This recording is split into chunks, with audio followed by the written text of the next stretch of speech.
Mirë se ardhët në Përballje Podcast, unë jam Muhamet Hairullahu. Rrjetet sociale janë bërë një prej hapësirave më të rëndësishme të komunikimit që partitë politike dhe njerëzit po përdorin, po të njëjtën kohë janë bërë gjithashtu edhe mjet për të shpërndarë dezinformata, për të ndarë çrregullim të informacionit, por edhe për të ndikuar sidomos te partitë politike, për kandidatët, për subjektet të ndryshme politike e tjera. Sot do të flasim për mënyrën se si partitë politike dhe aktorët të ndryshëm përdorin rrjetet sociale për të ndikuar tek masa, për të shpërndarë informacione të cilat janë të nevojshme dhe të dobishme për ta. Gjithashtu do të flasim për procesin e dezinformimit që ka ndodhur gjatë zgjedhjeve lokale në Kosovë natyrshëm, të cilat mund të ndikojnë edhe në procesin zgjedhor. Për të diskutuar për këto dy tema, kam ftuar dy përfaqësues të dy organizatave të shoqërisë civile në Kosovë, edhe që merren dhe mediave që merren me çështje të dezinformimit. Është Krishnik Gashi, kolegi jam nga Kallzo.com, mirë se erdhe Krishnik. Ju gjeta kënaqësi me qenë këtu. Dhe Venera Gashi nga organizata D4D. Mirë se erdhe Venera. Mirë se gjeta kënaqësi. Vjen shumë mirë që këtë diskutim, po e nisim me një temë, po jemi në ato që është fushata zgjedhore që si duket do të na përcjell edhe pas zgjedhjeve lokale, sepse ne do të kohëm si duket se po të gjitha gjasave në ato që njihet le të themi zgjedhjet nacionale të shpejta. Venera, si organizat ju keni bë le të themi monitorimin e asaj që njihet gjatë kësaj kohe të rrjeteve sociale, të partive politike, po dhe të mediave gjithashtu për të pasur çfarë ka ndodhur.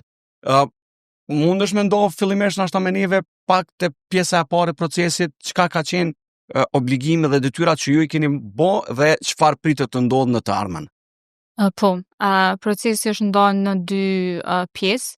Pjesa e parë ka qenë monitorimi i rrjeteve sociale të kandidatëve për kryetar, po dhe për asamble, ku kemi pas disa komuna të caktuara të kryetarëve që na i kemi monitoru. Jemi siguru që i monitorojmë komunat që kanë kandidate dhe gra, që paka shumë e pa se si shkon gara kur ka dhe kandidate gra në një komunë. Do me thonë kemi angazhu 5 monitorues të rrjeteve sociale, të cilët i kanë do komunat edhe kanë shku çdo ditë në Facebook, në Instagram, TikTok, në website, ku operojnë këta kandidat, edhe i kanë shiku postimet e tyre çdo ditë që i kanë bë gjatë fushatës zgjedhore. Dhe keni pas raporte javore dhe natyrshëm keni vrejtë edhe të gjetura të cilat do të përmblidhen, po keni publikuar edhe raporte javore. Po. Do më thonë çdo fund javë kemi publiku nga një infografik me të gjetura të asaj jave, pra raste të ndryshme, na në total i kemi gjetë 169 raste, prej të cilave janë raste të dezinformimit, më shumë të gjuhës të urrëties, të sulmeve të ndryshme bazuar në sulmeve fetare, sulmeve do më thonë janë parti politike njëra tjetërën dhe kandidat njëri tjetërën. Që është përdor nga vetë subjekte politike. Nga vetë kandidatet përdorët.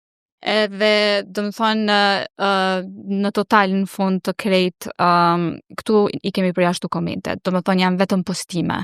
69 raste që na i kemi cilësu si shkelje apo si është rregullim të informatës, gjuhë të urrëties.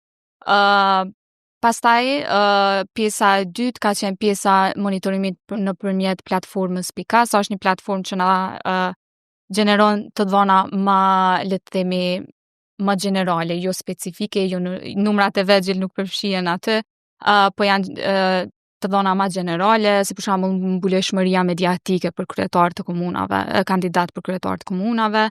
Aty është vrejtë më së shumti mbuleshmëri mediatike në komunat ku buxheti është pak më i madh se në të tjerat, për shembull në Prishtinë, kandidatët për kryetar kanë pasur nga fundi i fushatës diku rreth mbi 2000 artikuj që kanë përmend emrin e tyre, ndërsa në komuna të tjera ke pas 100, ke pas 200. Kjo gjithmonë është varë prej, ndoshta këtu shihet edhe pak a shumë sa kanë investuar në media kandidatë për kryetar. Ndërsa sa i përket mbulueshmërisë mediatike të gratë ka qenë shumë e ulët. Tepër e ulët, Besa Shahini ka pas diku 200 artikuj për në një rast ka pas 200 artikuj, ndërsa kandidatët e tjerë të Prishtinës kanë pas 1000-2000 artikuj që është përmend emri i tyre. Do të thonë kjo tregon shumë mundësitë financiare edhe mbulueshmërinë e dobët që e kanë pas gratë në këto zgjedhje.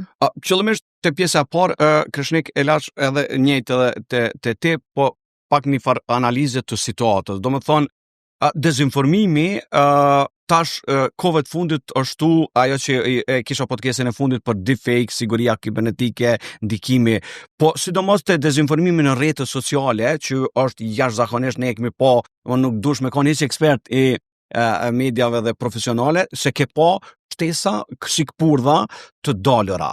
Çka janë gjetjet kryesore, Krishnik, që ju keni identifiku në organizat, e sidomos edhe me raportet që pritet të publikohen për zgjedhjet lokale 2026, 2025 në fakt.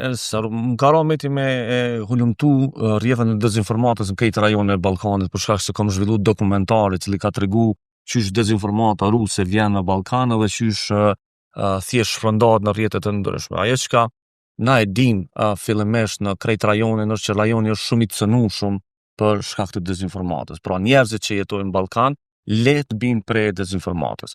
Dhe kjo matet me dy elemente. E para është rezultatet e dobta PISA, cilat tregojnë që qytetarët tonë nuk kanë mendim kritik ndaj informacionit të parë që ne marrin. Edhe e dyta është raporti i reporterëve pa kufi, i cili neve na tregon në vazhdimsi gjendjen dhe kredibilitetin e televizioneve publike. Krejt rajonin e Ballkanit na lehtësisht mund me thonë që televizionet publike nuk janë burim i sigurt dhe kredibil i informatës dhe si rrjedhoj, kur qytetarët nuk e kanë një adresë kredibile për me marrë informacionin, atëherë ata menjëherë bin prej e lajmeve të cilat i kanë burimet e ndryshme, të cilat mund ardh prej burimeve qoftë të influencës jashtme, qoftë burimeve të brendshme të politikës edhe elementeve tjera.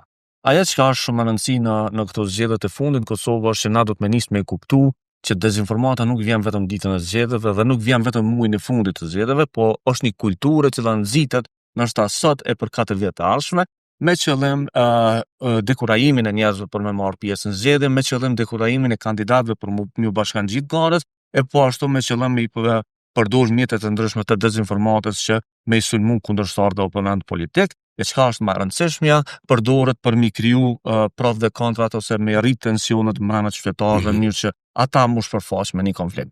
Çka vrejmë si pasojë e parë në zgjedhjet lokale si pasojë e dezinformatës. Po, momenti kur i sheh listat për kandidat për kryetar të komunave dhe ti e sheh që shumë pak graj kanë hyrë garës elektorale për mu bë kryetarët komunave, ti e vren që këtu i keni pasojë fatale të cilën ta ka shkaktuar dezinformata. Pra gratë nuk po guxojnë me hyrë garës zgjedhore për shkak se janë viktima më të lehta të dezinformatës e aq më shumë janë viktima më të lehta të gjuhës së urrëties dhe dhunës online. Në shumë prej analizave të cilat i kemi bërë me shumë prej kandidatëve që kemi fol pse nuk po hyjnë në garë është kjo. Nuk po mujnë me mbrojt prej shamjeve, prej dezinformatave, prej dhunës online. Dhe kjo është pasojë e parë të cilën neve na i ka shkaktuar dezinformata, e cila nuk është nis sot, nuk është nis dje, po është nis para 4 vjetë, para 5 vjetë tu sulmu gratë të cilat kanë dashur me hyrë politikës. Dhe si rrjedhoj sot, na e kemi krejt diskursin publik të dominuar prej burrave për shkak të mentalitetit patriarkal, po e dyta për shkak se nuk kemi mbrime garantu një hapësirë të qëndrueshme ku gratë mund të bashkangjit politike. Dhe këtë dorën zamër pjashtoj që një pjesë fajt e kanë edhe mediat që i kanë imu këtij diskursi të gjuhës se duhet me qenë kritik konstruktiv me tregu që në diskursin publik të Kosovës sot ki veç burra që flasin. Po pajtona me ty që edhe pse s'ka ardhur, pse s'ka. Pse ne na vjen një grua e cila del me një debat televiziv, e cila kur kthehet të shtëpia nuk ka më marrë vesh me këta që po çka kanë thonë edhe njerëz në komente. Po çka kanë thonë njerëz në komente, edhe çka i thonë burrit në kafe, çysh po ta shohin gruan njerëzia dhe kjo është një farë fryme kulturore që duhet të marrë në trajtim. Element shumë i rëndësishëm është fakti se çysh përdoren tash rrjetet sociale për me shpërndar dezinformatën dhe cilat mënyra përdoren pra. Sot njerëzit nuk janë të lirë për shkak të dezinformatave në rrjetet sociale me dal në qytet me pini kafe për shkak se menjëherë i vendoset në një kontekst tjetër dhe kur ai të merr lajmin dhënë, pastaj është problematike me këtë situatën këtu. Në pikën 0 ose me ju tregu njerëz. Po, na e përdorëm atë shembullin e jastokut me pupla, i cili në momentin kur të shpërndahen ato është fshirë me mbledh. Dhe dezinformata e ka këtë rol, pra, me targetu sa më shumë e ku të kapet me marrë një element. E dyta që kemi vrejt në këto zgjedhje është që përpas metodave tradicionale të cilat janë përdorur, me bë komente, me bë faqe fake, me bë Account të ri. Account të ri, mi përdor disa platforma aktuale për me shpërnda. Në këto zgjedhje kemi vrejt shumë tentativë që zgjedhjen Kosovë më ndiku për jashtë. Pra, jo. A mundesh me shpjegoj çto pak më shumë klutna para se me shumë e thjeshtë. Sa shumë e rëndësishme. Përmend edhe te pjesa e parë, domethënë te raporti ndikimet nga Rusia, nga mediat që janë të lidha me Russia Today, Sputnik, mediat që vinë kontrolluara nga pushteti në Serbi, por është narrativa e njëjtë. Nëse mujmë për publikun e gjon më shpjegu pak. Tash Rusia ka kuptuar që inteligjenca artificiale ka me marrë informacionet online, çka gjen. Dhe Rusia është bogatë dhe ka nisë me mush audiencën online me informacione gjysmë të vërteta ose të pasakta, të cilat pastaj mbrin me mashtru ChatGPT. Pra ChatGPT thith materiale prej 20 portaleve dhe në momentin kur ajo thith prej 10 portaleve të cilat janë pro-rusë dhe të cilat kanë shpërndarë dezinformata në rusë, atëherë dhe informacionin të cilën neve na i prodhon ChatGPT-ja ka me qenë i manipulum dhe jo i sakt. Për këtë arsye apo e vrejmë që propaganda ruse, dezinformata ruse e ka stërmbush audiencën shqiptare me materiale në gjuhën shqipe. Pra ka pas në vëllim të madh.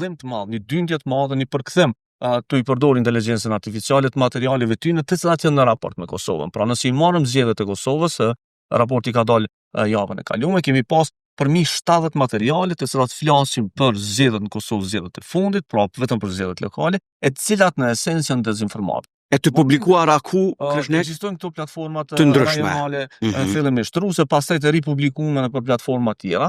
Dhe si rrjedhojnë momentin kur 70 informacionet pasakta futen në botën e internetit dhe ato e popullojnë tash internetin, na kena me pas rezultate të këqija për shkak të kësaj dezinformate. Ana tjetër është ky ndikimi rajonal i cili zhvillohet prej një vendi në vendin tjetër. Pra, në rast se e shohim pjesën e audiencës e cila flet gjuhën serbe, influenca e cila neve na vjen prej mediave të Serbisë, prej tabloideve tek popullata e cila jeton serbe, e cila jeton Kosovë është shumë e lartë. Po në të njëjtën kohë kemi një influencë të popullata shqiptare që lexon ende materiale në gjuhën serbe, nuk duhet me injoru këtë element për shkak se ende ka njerëz të cilë dinë mirë gjuhën serbe dhe lexojnë informacione atje dhe nuk e kanë absolutisht, dhe sidomos gjeneratat që janë më të vjetra. Gjeneratat më të vjetra, po kemi edhe një sistem tjetër të informacionit i cili përkthehet prej mediave në serbi në gjuhën shqipe dhe i cili nuk kalon në filtra të redaktimit, po i servohet publikut si informacion. Tash në momentin kur qytetari është i paedukuar se çysh me trajtu informacionin, a me trajtu si të besueshëm ajo informacioni metet në tokën e tij. E njëjta gjë na ndodh me mediat të cilat janë prej Shqipërisë, pra. Në rast se na kemi me ndërtu në Kosovë disa media kredibile, me ndërtu etikën e tjerë, pastaj gjenden media në Shqipëri të cilat shpërndajnë dezinformata për Kosovën, gjenden analistë të cilat shpërndajnë dezinformata për Kosovën, gjenden ekspertë të cilët thirrën në burime gjëra të Kosovës dhe të njëjtët shpërndajnë dezinformata serioze për vendin tonë, pra. Nuk është ka kalu, jo, po du më ndalë të që gjësë shumë, po, ka kalu në nivel balkanik që është shumë e rëndësishme edhe po du më ndalë mandej për shkak po bashkë bisedojmë. Kjo është podcast, nuk është emision klasike dhe intervjist klasike. Më kalon për shtypje ky pozicion, do më thonë, shpesher po ndodhë që dezinformimi onë, po i thomë, do më thonë ka shku në pikën 3.0.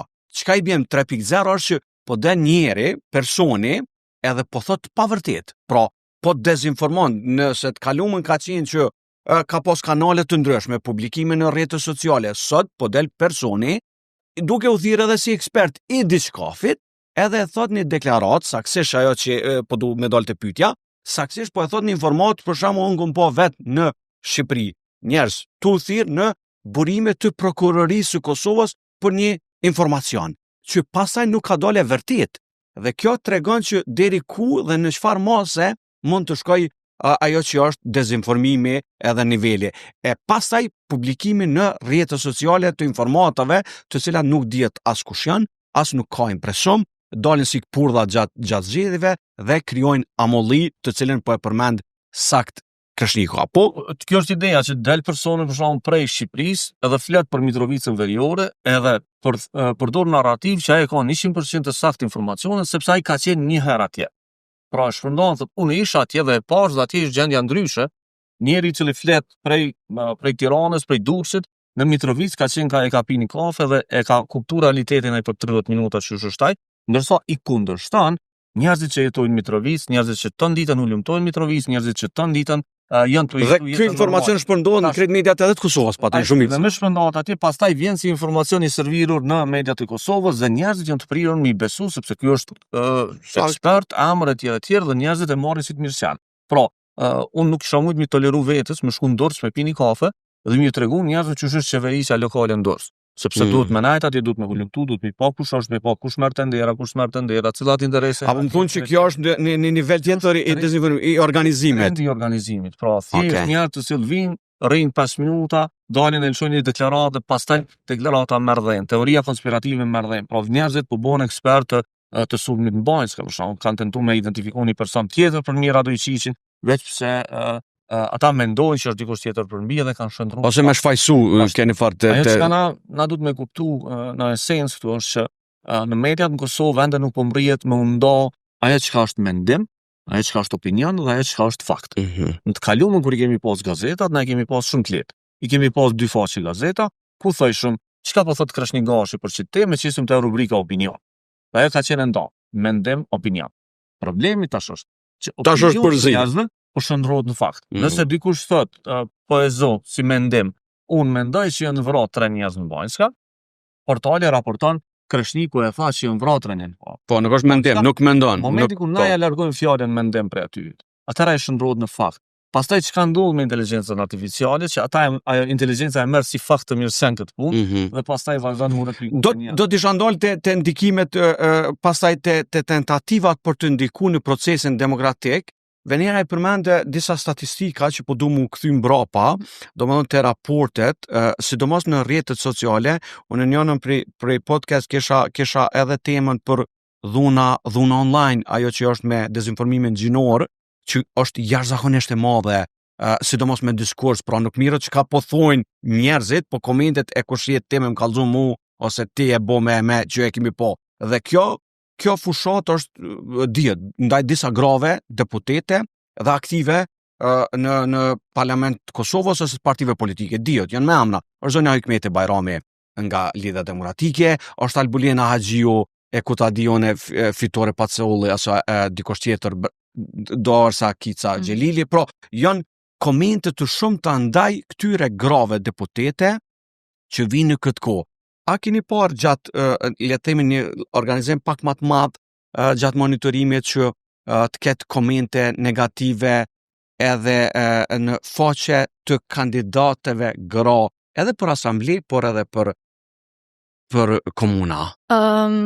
Nuk ka pas shumë, po mendoj ato gra që kanë qenë aktive, edhe kjo është besoj arsyeja numër 1 që koncentrohet gjua urrëties kundrejt këtyre grave është që janë aktive si në rrjetet sociale, si në parlament, edhe kjo e sjell gjithatë gjuhë të urrëties online. Pra, jo vetëm te gratë, por në përgjithësi gjua denigruese në rrjetet sociale nuk është veç një ofendim, është një lloj i dezinformimit, se po kthehemi prapë te mendimi që po merret si lajm.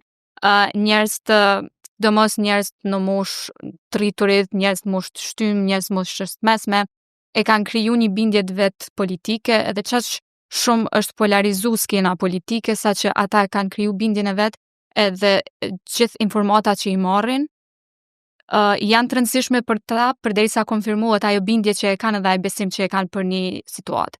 Domethënë, gjithçka tjetër është dezinformat, edhe gjua urrëties ndaj një personi apo ndaj një grupi politik që nuk e përkrahi, unë mendoj që është në rregull. Domethënë, kur nuk ka argumente për kundër kandidatët, atëherë ka gjuhë të urrëties. Edhe ajo gjuhë e urrëties pinzit veç kjo po ditet edhe prej vet është thonë edhe në raporte të ndryshme edhe nga vet partitë politike. Ne kemi sepse gjuha që aty po niste ta. Partitë politike janë ata që përdorin gjuhën denigruese, nganjëherë me taktik goxha të mirë, një gjuhë ma standarde edhe nganjëherë direkt gjuhë fyse, po ajo tani po i nxit edhe për krahasit e tyre. Ata pra që dojnë vetëm me konfirmu atë besimin e vetë që e kanë edhe nuk janë të interesuar me pa një të kundërt të atij mendimi që veç e shohin. Pra, kur merrin informatat nuk merren vetëm prej telegrafit, kohës, kallxo.comit, po merren prej X personit, jo edhe prej X personit.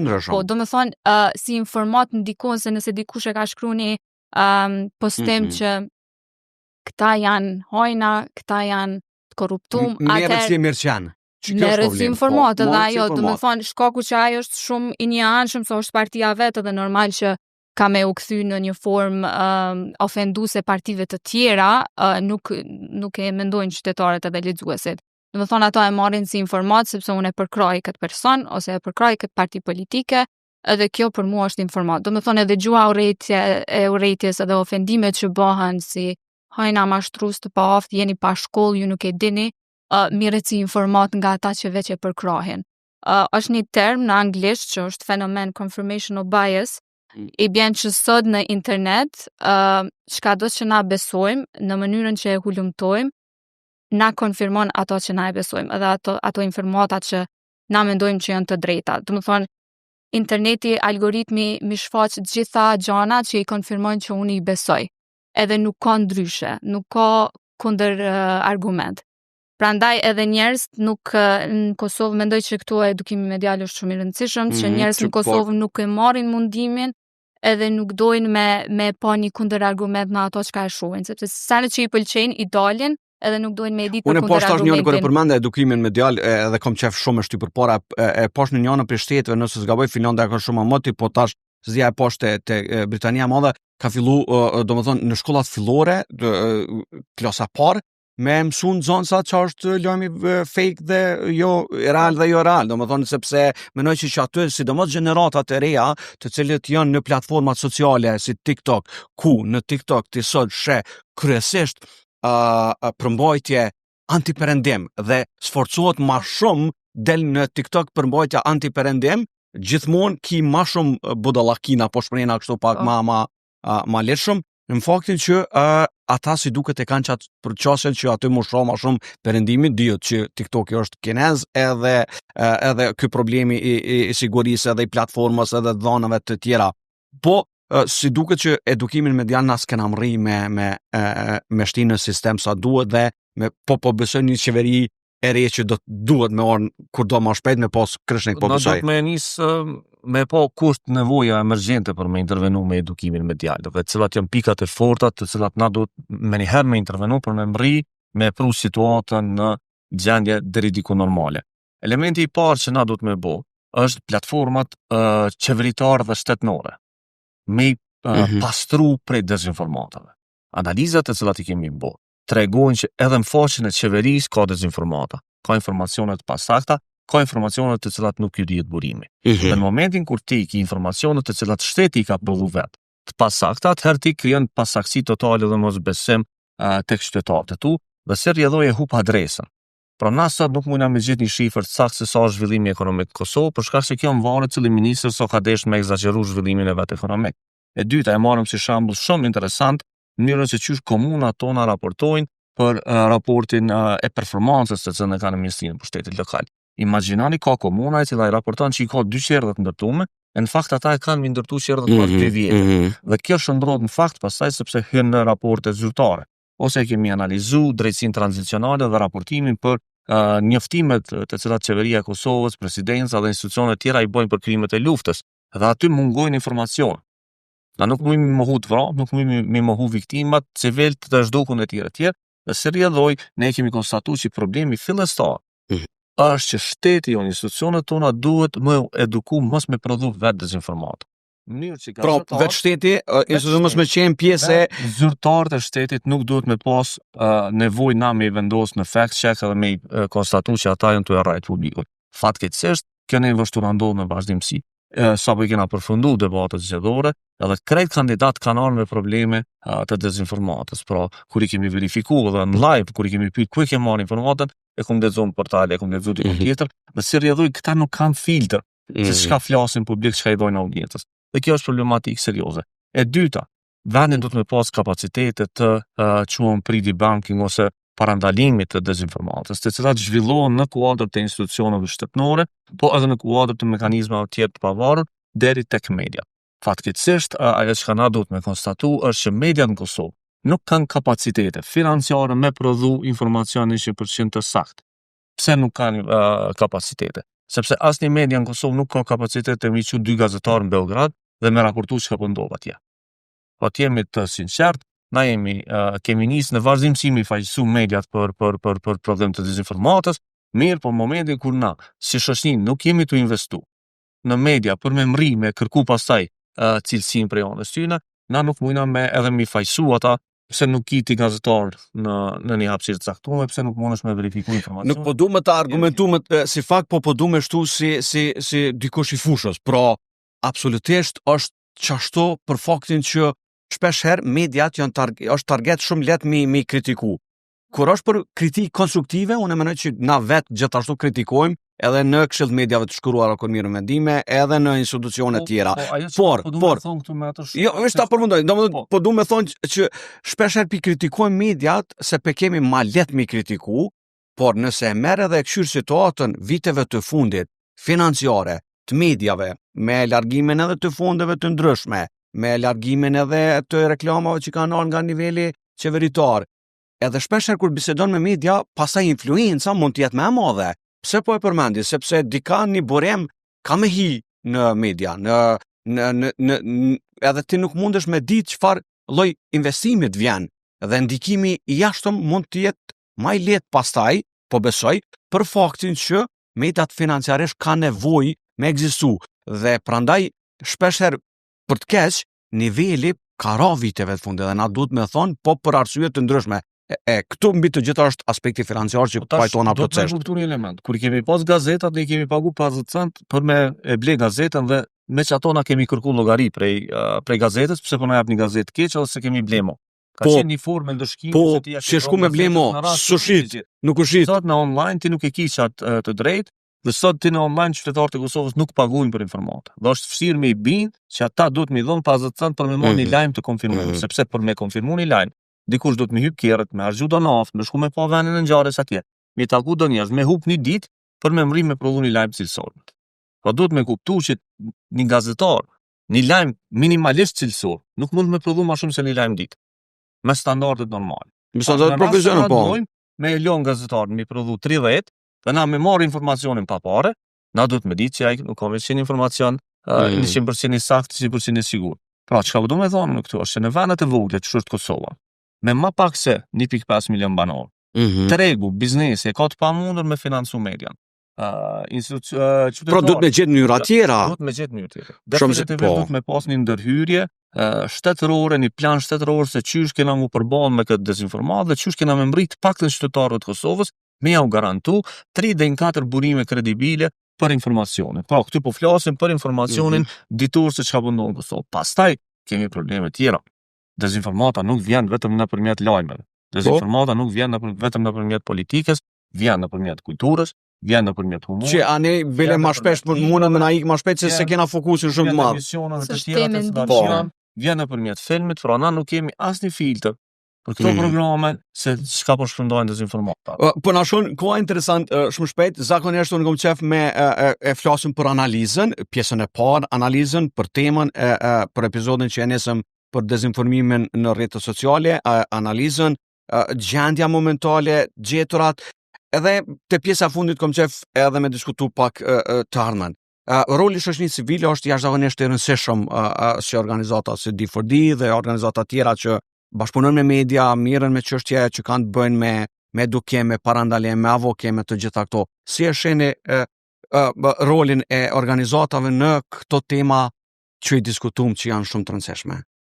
Po mendoj si organizata jemi kogja aktiv në pjesën e edukimit medial, dhe kemi bashkëpunime dhe bashkë me Krishnikin, kemi qenë në për shumë workshope si me media, si ju kemi pas në për panele, po si që tash edhe ma herët, polarizimi politik, njerëzit e rritur i kanë tash më përshtypjet e veta dhe është shumë vështirë mja undru atyne le të themi praktikat si ata i konsumojnë informatat në rrjetet sociale.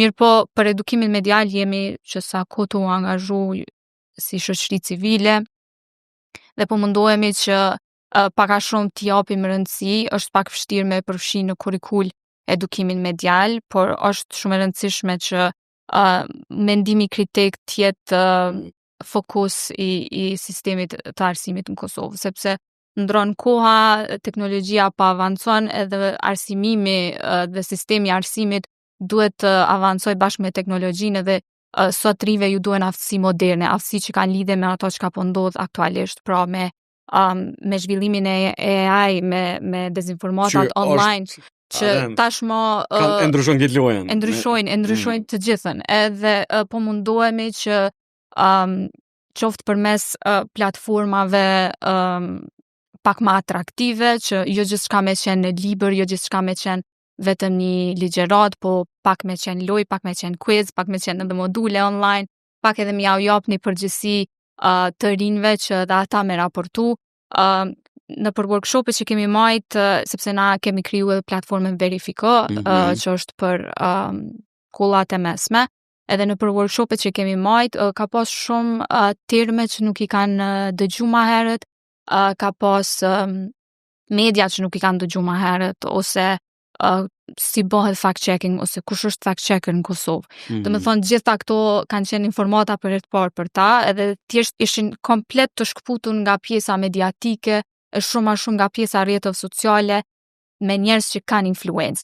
Do me thonë, tash është bë trend që lajmet mirën nëpërmjet memes, këto farë fotot edhe videot që sharake, që nëse ka ndodhur një vjedhje në Luvër, të rinjt i marrin lajmet qysh mbrana 7 minutav, hajnat e kanë vjedh Luvërin edhe tash do me thonë është përmes memesave, janë lajme komedi. Sidomos të gjeneratat e reja të cilit janë përmes këtyre edhe reelsave dhe shortsave, por edhe memove. Ashtu informuar. Do me thonë, ajo është burimi i parë që ata e kanë. Raporti Institutit Reuters çdo vit shumë thotë që gjenerata, do me thonë në përgjithësi në botë, jo në rajon, në përgjithësi në botë, në TikTok po informon gjeneratat e reja dhe këto ti tash janë luptë në kohë reale sa i përket. Po, janë videot komedi, nuk janë lajmet, nuk është se ata e kanë po në Telegraf, ata kanë po një meme.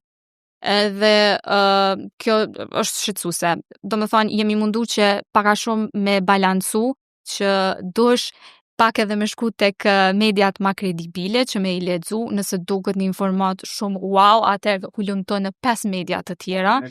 Po, edhe kur e kemi pas konferencën e lancimit, e kemi pas edhe një panel diskutimi që ishet ju edhe ishte Kreshniku edhe një përfaqësues e përmës, kanë qenë edhe studentat shkollave të mesme. Edhe për ata, me dëgju këtë panel, ka qenë shumë interesante, se na jemi taku me ata studenta edhe pas konferencës, edhe aty ne ju ka pëlqyer shumë tema e standardeve mediatike në raportim në kohë reale në Kosovë, për cilën ishte shumë interesante edhe ata nuk është se kishin diskutuar më herët atë temë, që cili është standardi i mediave në Kosovë, që mediat ndoshta përballen edhe me vështirësi financiare, që përmeni Krishniku, që ndoshta një subscribe me pagesë caktuar, kish me qenë një ndihmës për mediat.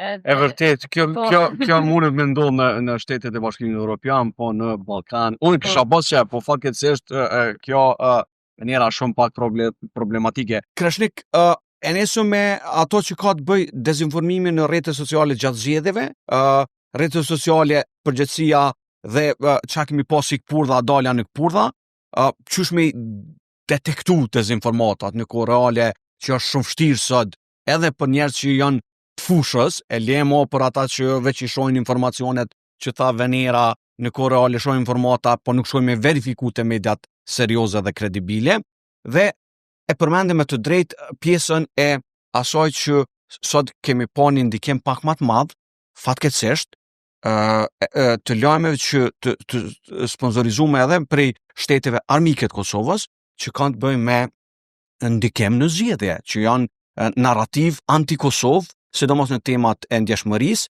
në temat e dialogut, në temat në raport me serbët lokal, me Serbinë, me dialogun me Verion, edhe në njerëz që shohim ditë më shumë të dalë të thonë të pavërteta. Absolutisht kjo është rrezikun të cilën na kemi si shoqëri e para është në vlerat tona demokratike, pra shtetbërjen e Kosovës me kontestu, shpalljen e pavarësisë të Kosovës me kontestu dhe me kriju një ambient ku mas 20 vite njerëzit nuk besojnë që shteti i Kosovës ka qenë funksional dhe do të më kthejmë pikën zero me pa çka po bëjmë në këtë vend. Pra, tentativa e parë është me shpallë si të paqëndrueshëm shtetin multietnik, të zhvilluar sipas konceptit të Rambujese, pastaj edhe pakos statisarit, shpalljes pavarësisë të Kosovës. Sulmi kryesor është në këtë pikë, pra me dëmtu shtetësinë e Kosovës, tu e prish besimin e qytetarëve në idenë e saj. E dyta është orientimi në Euroatlantik. Pra, qytetarët e Kosovës çdo ditë mos me menu që është mirë me shku në Evropë, që është mirë me bu tregtime në Evropë, që është mirë me udhëtu në Evropë, po me bu orientime tjera ose me qëndru neutral. E treta është siguria, pra Kosova vazhdon me qenë vend që njerëzit nuk e ndinë sigurinë për shkak të ndikimit të dezinformatës, pra njerëzit këtu nuk tutën prej krimit, nuk tutën që të vjell dikush kur del të para banesës, po tutën prej luftës. E keni pa Kosova del si vend me perceptim për sigurinë publike shumë të lartë. Sepse në raporte, po. A tutesh kur dalsh prej banesës që mundet me të vjedh hajnë, thotë jo stutna. E a tutesh prej luftës, po prej luftës tutna. Sepse dezinformata është e përdor traumën tonë kolektive të luftës për me vazhdu me na jo shqy dhe neve me na majtë tension. Kjo është ndodhur në vazhdimsi. Elementi tjetër është të na sulmu ekonominë, pra bazat e ekonomisë tonë, prodhimet tona, zhvillimet tona. Nuk janë investitorë, nuk Ajo që janë. na kemi bu për shkak javën e kaluar, kemi bu një dokumentar që është dezinformata e ka prish komplet procesin e privatizimit. Sepse asnjë kompani e madhe ndërkombëtare nuk ka ardhur me investu në Kosovë. Pse? Sepse kur ka hyrë me pa çka ka në një ndërmarrje, pensojmë hotelin Grand, ka pas dezinformata prej Serbisë që ajo ndërmarrje ka bësh shtetit Serbisë 100 milion euro, dhe është në kredi, dhe kush do që të blen, ka mi pagullë 100 milion euro. Edhe kërkush nuk ka investu në Kosovë. Transformimi i ekonomisë prej komunizmit në ekonominë liberale, vetëm Kosovë nuk ka ndodhur në mënyrën e duhur. Kështu vendet e rajonit, në Serbi ndërmarrjet janë privatizuar kanë ardhur investitor të huaj. Në Malzi njëjtë, në Kroaci njëjtë, Sloveni njëjtë. Ekonomia aty nuk është privatizuar, dhe sot janë ndërmarrjet e investitorë të huaj edhe të suksesshëm. Në Kosovë, çka ka bëu? Është shpërndar dezinformata, investitorët e huaj s'kan ardhur, ndërmarrjet të mble kryesisht për njerëzve lokal të cilët s'kan pas mjete për mi rigjereru, dhe na totalisht e kemi ekonominë e komunizmit të shkatruar dhe sot mundohemi me ringjallë një ekonomi. Pse ndodh kjo? Sepse shtetet fqinje kanë investuar shumë parë në dezinformatë dhe thjesht ekonomia jonë ka met shumë brapa. Tash, ku jemi na të çfarë gjendje jemi? Edhe çka me bo, për me përmendu, çka me bo na për me Jemi të paprgatitur. Do kemi harruar çu lexohet. Pse po e them këto kemi harruar çu lexohet? Njëna prej pyetjeve të para në secilin trajnim që e bëj, edhe me gazetar, edhe me jurist, edhe me student, edhe me zyrtar qeveritar, është që unë i pyes am një 3 emrat e gazetarëve që ju i lexon. Imagjinoni në sallë ku ki njerëz të nivelit të lartë, nuk din me t'i përmend 3 emrat e gazetarëve të cilët i lexojnë. Jo 5, jo 10. Tash imagjinoni që sa mundet me qenë një qytetar i informuar, kur ai i lexon më pak se 3 gazetar. Pra nuk din lajme për motin, nuk din lajme për sportin, nuk din lajme për kulturën, nuk din lajme për politikën, për sigurinë e tjera. Dhe kjo neve na kallzon sa kes na jemi të edukuar për me lexuar në internet. Kërkujt nuk i ka ndodhur në vendin tonë me lexuar një libër pa e pa autorin, pa e pa CV-n, pa e pa elemente tjera të cilat i kanë një autor, dhe kjo të na zhvillohet pas si problem. Njerëzit janë të lexuar informata pa e ditë se ku janë të i marr, janë të i pranuar ato të i përdor. Kur po e them të i përdor, kemi zhvilluar eksperiment social me 50 kandidatë për deputet. Dhe u kemi dhënë 3 lajme të rrajshme me lexu. 20% e tyre kanë thënë që ju besojnë dhe marrin vendimin. Pra, pe 50-ve 10 i besojnë. Tash imagjino që ta njerëz kanë me çu durën në kuvend Kosovë. Ka me bo ligje, ka me mbikëqyr ligje, kanë me zbatu. Ta dezinformatat nuk kanë qenë të stilit, po vjen Vučići në Kosovë ose po nis lufta, po kanë qenë dezinformatat të cilat lidhen me profesionin. Kreshni kjo e tregon edhe tash po du me qenë kështu cinek, po kjo e tregon edhe nivelin edukimit tyre për tema si dezinformimi dhe për tema generale. Përfaqësor janë për me studiu Saksisht. cilën marrin vendime, Po, dhe kjo është problematike. Kjo tregon sa si përfaqësor janë ata edhe për transmetimin e informacionit, sepse na duhet me kuptu, na nuk kemi problem vetëm me prodhuesin. Na problemin më të madh kemi me transmetuesin, i cili pastaj shkon të e çon fakt. Vjen kandidati për kryetar të komunës, kandidati për deputet, dhe thotë unë e kam lexuar që sa në media edhe çike. E merr mirëqen pa e kundër kandidatit vet llogari. Pse ky e ka shtit dikon në punë, se me ka familjar, dhe ky thotë që humori jo u kon rran, nuk kom reaguar, s'është kjo e krejtira, i thotë tani më fal. Nuk shkon kjo punë kështu sepse ti po merr vendime. Nuk mundesh me marr vendime, para më not ashtu ki me vendos për buxhetin e kësaj komune që përmena më herët, edhe ke hyrë në buxhetin që po në raport atje që këta kanë çerë dhe thu, okay, s'pas ka nevojë. Po, kjo bën që na kemi punë. Kur po them na kemi punë si shoqëni, kemi punë si institucione, kemi punë si media, kemi punë si organizata të shoqërisë civile për me ndihmu, me avoku sa më shumë që të paktën gjeneratat e reja që janë në ardhje mos me marrë të mirëqen, edhe pse sot globalisht është problem kjo punë, por të paktën me domethënë çfarë po bojnë për botë është me fillu me dallu të vërtetën dhe të pavërtetën. Gjë që to me mujt me bë. Edhe një element po du me shtu me që është shumë e rëndësishëm për me ditë publiku. Në karrierën time kum punu shumë me krim të organizuar, korrupsion e tjera e tjera. Kërstimet më serioze që i ku morrin kur ja kena nisë mu morë me dezinformata. Jo me tenderat. Jo me tenderat, jo me krimin organizuar, jo me narkotrafikantët të cilët i kanë zonë kanë shku mbërë u kry puna. Kur ja kemi nisë me prek në dezinformat, kur ja kemi nisë me morë me këtë temë, njerëzit jemi vërshu pej fushatave, pej burimeve të ndryshme të cilat ja si ke menu që ekzistojnë mrapa do platformave dhe elementeve tjera. Po du vetëm me i tregu publikut që kjo punë të cilën ne jemi të marrë, edhe shoqënia civile, edhe gazetarët të cilët dalin flasin kundër dezinformatës. Mos menoni që e kemi të lehtë, dhe mos menoni që jemi të parrezikuar në këtë drejtim, edhe duhet me pas shumë parasysh që në momentet e para kur njerëzit vendosin më marrë me këtë temë, duhet me shtrëngu shumë rrypin, për shkak se është njëna prej momentalisht punave më të rrezikshme në vend. Edhe që jo gjithkush mirët me këtë temë, absolutisht. Që na jemi të prish interesat e multimilionerëve, interesat e agenturave, po i quajmë agentura për me mujt me kuptu publiku shumë ma lehtë, shumë të mëdha të cilat në rast se na jo prishun plan, në rast se na jo identifikojnë platformat ku ata po ripublikojnë, ata duhet me reinvestu pra.